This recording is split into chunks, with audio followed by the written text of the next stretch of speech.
નમસ્તે વિદ્યાર્થી મિત્રો, કેમ છો? મજામાં છો ને? આપણો જે પાઠ આજે શરૂઆત કરવાનો છે એ પ્રકરણ નંબર 13 છે, બરોબર? આમ જોવા જોઈએ તો કોર્સ પ્રમાણે ચેપ્ટર 11મો આવે છે, કાર્ય ઉર્જાવાળું જે પાઠ છે ચેપ્ટર નંબર 11, પણ આ વર્ષ પૂરતું એ આખું ચેપ્ટર નીકળી ગયેલ છે, બરોબર? એટલે એ ચેપ્ટરમાંથી કોઈ બી ટોપિક તમારે કરવાનો રહેશે નહીં, બરોબર? આખું ચેપ્ટર આ વર્ષ દરમિયાન સંપૂર્ણ રીતે નીકળી ગયું છે. ફરીથી કહી દઉં તમને, બરોબર? એટલે ચેપ્ટર 11 તમારે તૈયાર કરવાનું રહેશે નહીં, બરોબર? ચેપ્ટર 11નું નામ છે કાર્ય અને ઉર્જા. ધ્વનિનું ચેપ્ટર જે છે ચેપ્ટર નંબર 12 એ છે, પણ 11 નંબરનું ચેપ્ટર નથી. એટલા માટે આજે આપણે શા માટે માંદા પડીએ છીએ એ રીતનો જે ચેપ્ટર છે એની અંદર કયા કયા ટોપિક છે એ રીતે આપણે જોઈએ. આપણે શા માટે માંદા પડીએ છીએ એ દર્શાવતો ટોપિક છે કે શા માટે માંદા પડીએ છીએ? કારણ કે આપણે કોઈ કારણસર આપણા શરીરની અંદર કેટલાક રોગો પ્રવેશવાનું કારણ શું છે કે આપણા શરીરની અંદર જે WBC છે, જે વ્હાઇટ બ્લડ સેલ કહેવામાં આવે છે, બરોબર? તો એને જે કાઉન્ટ પણ ઘટે.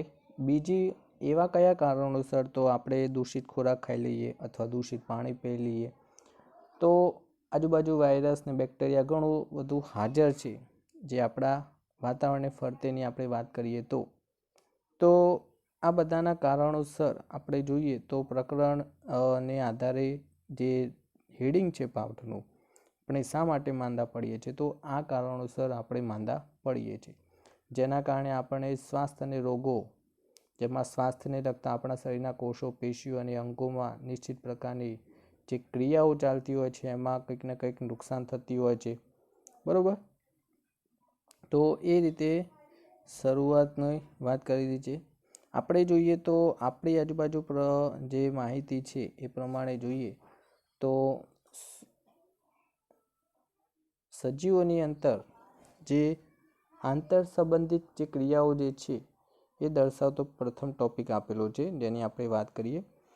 આ ટોપિકો જે હું અત્યારે બોલું છું એની માહિતી એટલા માટે આપું છું કે આ પાઠ માટે થોડીક જરૂરી છે, પણ સ્વાસ્થ્ય અને તેનું કથળવું એ રીતનો ટોપિક જે છે ત્યાંથી આપણે શરૂ થશે. તો અહીંયા જે પ્રથમ જે માહિતી થોડીક આપું છું કે આપણે જોઈએ તો સજીવ જે છે એ કોષોનો બનેલો છે, અને કોષોને એ રીતે ઘટકો જે છે આપણા શરીર માટે પ્રાપ્ત થવા જરૂરી છે. હવે કયા ઘટકો છે? પ્રોટીન છે, વિટામિન છે, લિપિડ છે, ખનિજ ક્ષાર છે. આ બધું આપણા શરીરને અંદર હાજર હોવું જરૂરી છે, અને આપણા કોષ માટે અને આપણા જે પેશી અંગો છે એમના માટે પણ જરૂરી છે. આ ઉપરાંત આપણા જે જીવંત કોષો છે, જે જૈવિક ક્રિયાઓ કરવા માટે પણ આપણને જરૂરી કહેવામાં આવતા હોય છે. તો જ્યારે પણ ઉચ્ચ સજીવોના જીવંત કોષો વિવિધ જૈવિક ક્રિયાઓ ગતિશીલ સ્થાન પર હોય, કોષોના સમારકામ તેમજ નવા કોષોની સર્જનની ક્રિયા જે છે એના માટે પણ જરૂરી હોય છે. તો આપણને ખ્યાલ છે કે કોષ જે છે એક સજીવનો એક પાયાનો એકમ તરીકે ઓળખવામાં આવે છે. કોષ વિભિન્ન પ્રકારના રાસાયણિક પદાર્થો જેવા કે પ્રોટીન છે, કાર્બોદિત છે, ચરબી છે, લિપિડ છે વગેરેથી બનેલા હોય છે. જો કે તે સ્થાયી લાગે છે, પરંતુ તેઓ ખૂબ જ સક્રિય હોય છે. તેઓમાં કોઈને કોઈ ક્રિયા હંમેશા થતી રહેતી હોય છે. કોષો એક સ્થળેથી બીજા સ્થળે ગતિશીલ રહેતા હોય છે. તો આ જે બધી માહિતી આપેલી છે પ્રમાણે જોઈએ તો કોષો સતત ગતિશીલ રહેતા હોય છે. તો આપણા શરીરની અંદર કેટલીક ક્રિયાઓ પણ એ રીતે ચાલતી હોય છે, જેમાં પાચનની ક્રિયા છે, હૃદય ધબકવાની ક્રિયા છે, શ્વાસોશ્વાસની ક્રિયા છે, ફેફસાની લગતી ક્રિયા જે શ્વાસોશ્વાસ છે, મગજ આપણું જે વિચારે છે એ બધી ક્રિયાઓ અંદર છે જ. પણ આ બધી ક્રિયાઓની વાત કરવામાં આવે તો આ બધી ક્રિયાઓ આપણા શરીરની અંદર હાજર છે. તો એના માટે પણ આપણે શું જરૂરી છે? પોષણ જરૂરી છે. પોષણ આપણે યોગ્ય રીતે આપણા શરીરને પ્રાપ્ત થતું રહેશે તો આપણને કોઈ પણ પ્રકારનો રોગ થશે નહીં. કોષો એક સ્થળેથી બીજા સ્થળે ગતિશીલ રહેતા હોય છે ત્યાં સુધી એક જ કોષોમાં ગતિ હોતી નથી. તેઓ પણ કોઈને સમારકામ કરીને કાર્ય કરે છે. નવા કોષો નિર્માણ પામતા રહે છે. આપણા અંગો અથવા પેશીઓની ઘણી બધી વિશિષ્ટ ક્રિયાઓ ચાલતી હોય છે, જેથી કે હૃદય ધબકવું, ફેફસા શ્વાસ લે છે, મૂત્રપિંડમાં ગાળણ દ્વારા મૂત્રનું નિર્માણ થાય છે, મગજ વિચારે છે.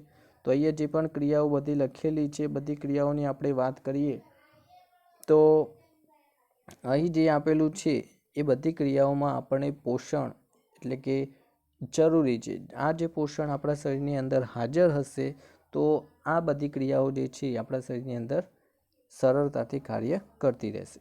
બધી પ્રવૃત્તિઓ અને ક્રિયાઓને પરસ્પર રીતે જોવામાં આવે તો ઉદાહરણ તરીકે મૂત્રપિંડ જે છે એનું ઉદાહરણ આપ્યું છે. ગાળણ ન થાય તો આપણા શરીર માટે ઝેરી વિષારી પદાર્થો આપણા શરીરમાં એકઠા થઈ જાય છે. એ જ રીતે આપણે શ્વાસોશ્વાસની ક્રિયાનું પણ ઉદાહરણ લખી શકીએ છીએ કે ઉચ્છવાસ સ્વરૂપે કાર્બન ડાયોક્સાઇડ બહાર નીકાળવું જરૂરી છે. જો એ અંદરની અંદર રહે શરીરની અંદર તો પણ આપણને નુકસાન થઈ શકે છે.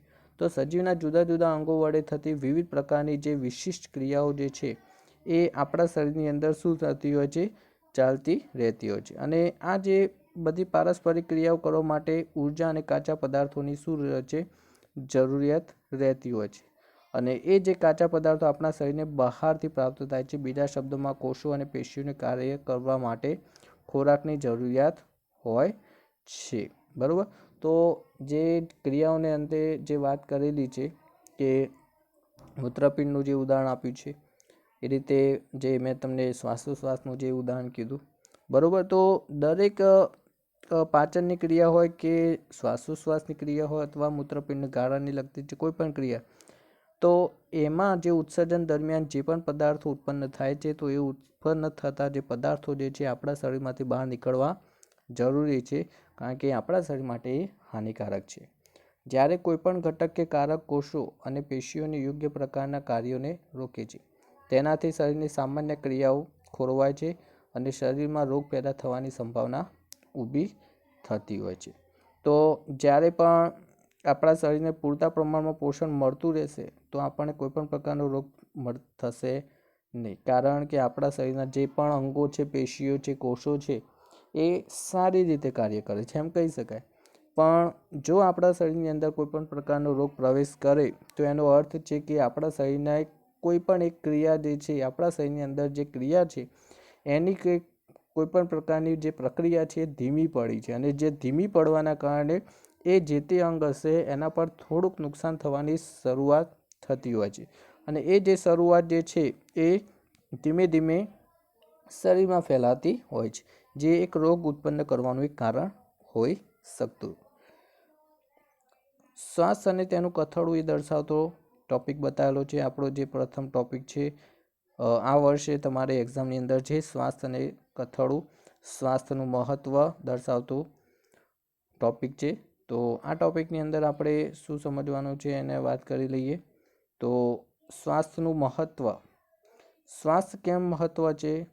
જે સ્વાસ્થ્ય આપણે જોઈએ તો શબ્દ સાંભળેલો છે, તેનો વારંવાર ઉપયોગ પણ આપણે કરતા હોઈએ છીએ. જેમ કે આપણે કોઈ વ્યક્તિને મળતા હોઈએ છીએ તો અથવા આપણે ઉદાહરણ આપ્યું છે કે દાદીનું સ્વાસ્થ્ય તબિયત સારું નથી. આપણા શિક્ષકો પણ આ શબ્દનો ઉપયોગ કરે છે, કહે છે કે સ્વાસ્થ્યપ્રદ વલણ નથી. તો સ્વાસ્થ્ય શબ્દનો અર્થ શું છે? બરાબર. તો એ રીતે દર્શાવેલું. કોઈ પણ આપણે જોઈએ તો અમુક સમયગાળા પછી આપણે કોઈ વ્યક્તિને મળતા હોઈએ તો આપણે એને કેવું છે સ્વાસ્થ્ય એ રીતે પૂછતા હોઈએ છીએ. સામાન્ય રોજિંદા જીવનમાં સ્વાસ્થ્ય શબ્દનો વારંવાર ઉપયોગ થાય તો ઘણીવાર આપણે માટે આપણા કોઈપણ કુટુંબીજનો સ્વાસ્થ્ય સારું નથી. એક વાક્ય પ્રયોગ કરાય છે.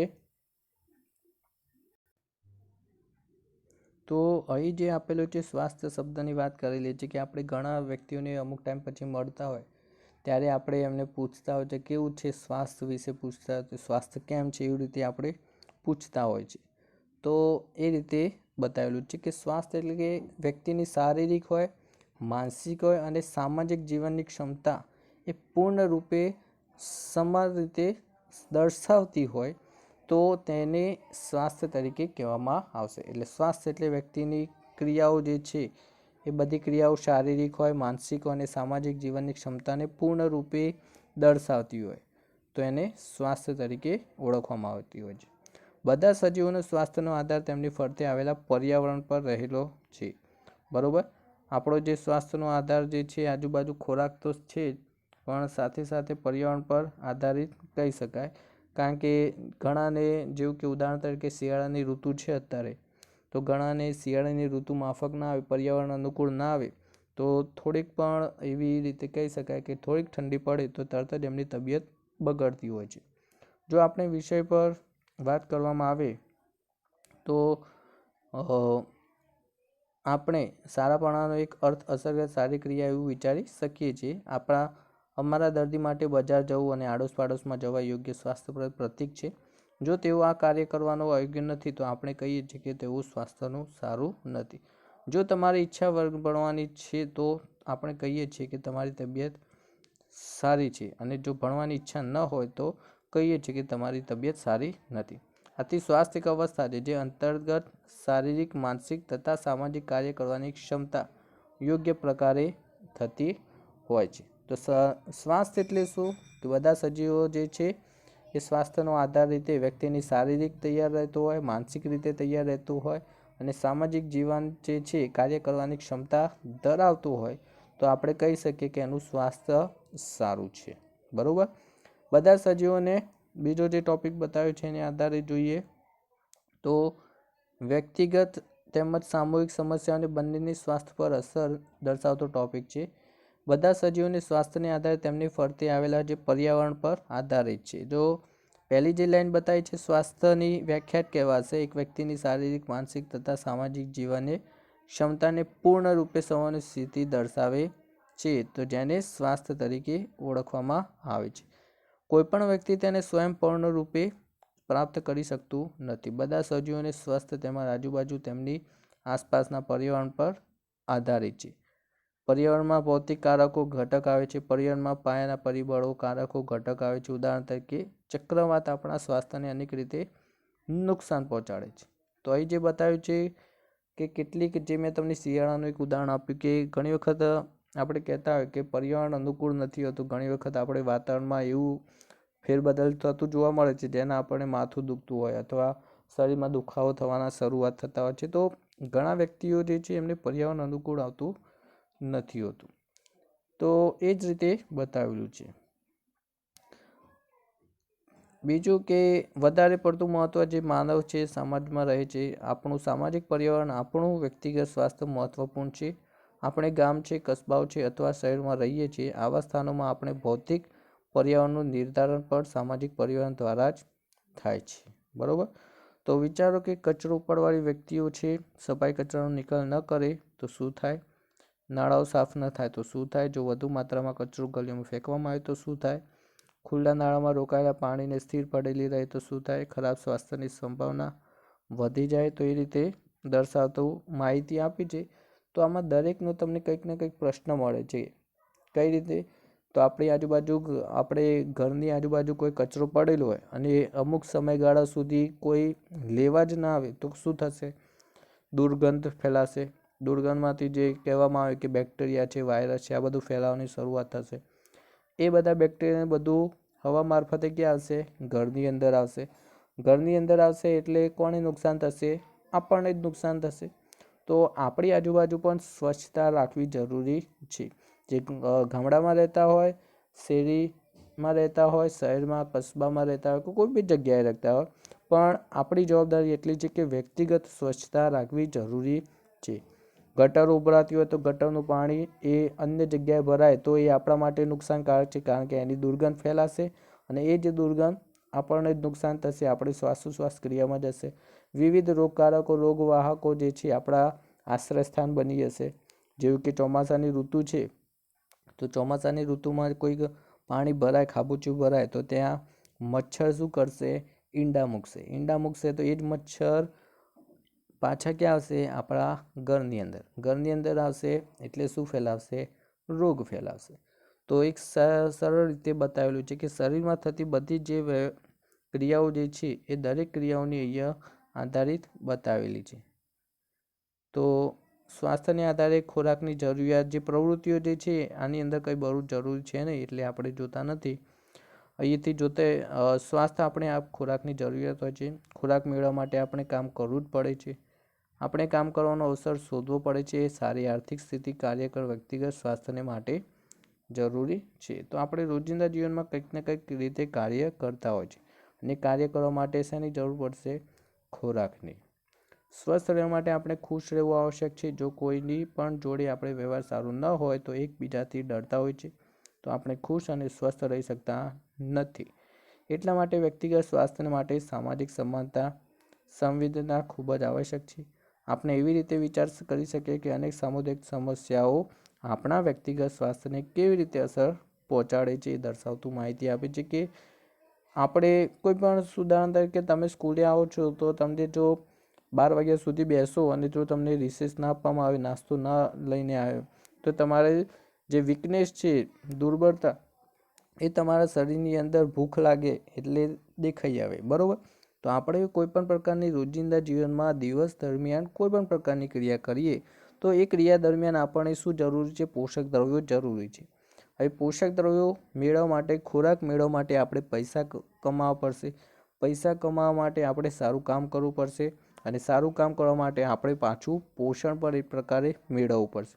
તો બધું ગોળ ફરીને ત્યાં જ આવશે. એટલા માટે જો આર્થિક સ્થિતિ પ્રમાણે આપણે જોઈએ તો ક્રિયાઓ જે છે એ ક્રિયાઓ કરીશું તો આપણને ખોરાક પણ સારો મળશે અને એ રીતે પૈસા પણ આપણને મળશે. તો સ્વાસ્થ્ય માટે ખુશ રહેવું એક આવશ્યક છે, એ રીતે દર્શાવતો જે બીજા પેરેગ્રાફમાં આ માહિતી છે. તો બીજી શરતો જેને આધારે જોઈએ તો આવશ્યક સરળતાઓ, જે શરતો જે આપણે કેવી બાબતો માટે સ્વચ્છતા રાખવી જોઈએ, જેમાં ગટરનું પાણી હોય, વરસાદનું પાણી હોય તો સ્વચ્છતા રાખવી જોઈએ. સ્વચ્છ પીવાની પાણીની પ્રાપ્તિ હોવી જોઈએ. સામાજિક સમાનતા અને સંવાદિત હોવી જોઈએ. પોષણ પૂરતા પ્રમાણમાં પ્રાપ્ત થાય એવું ખોરાક ખાવું જોઈએ. તો આ બધી ક્રિયાઓ જે છે એનું આપણે સાર સંભાળ રાખીશું, તકેદારી રાખીશું તો આપણને કોઈ પણ પ્રકારનો રોગ થશે નહીં. આ રીતે પ્રથમ જે ટોપિક છે સ્વાસ્થ્યનું મહત્ત્વ, જેનું આપણે માહિતી જોઈ, બરાબર. આગળના ટોપિક માટે આપણે ફરીથી મળીશું.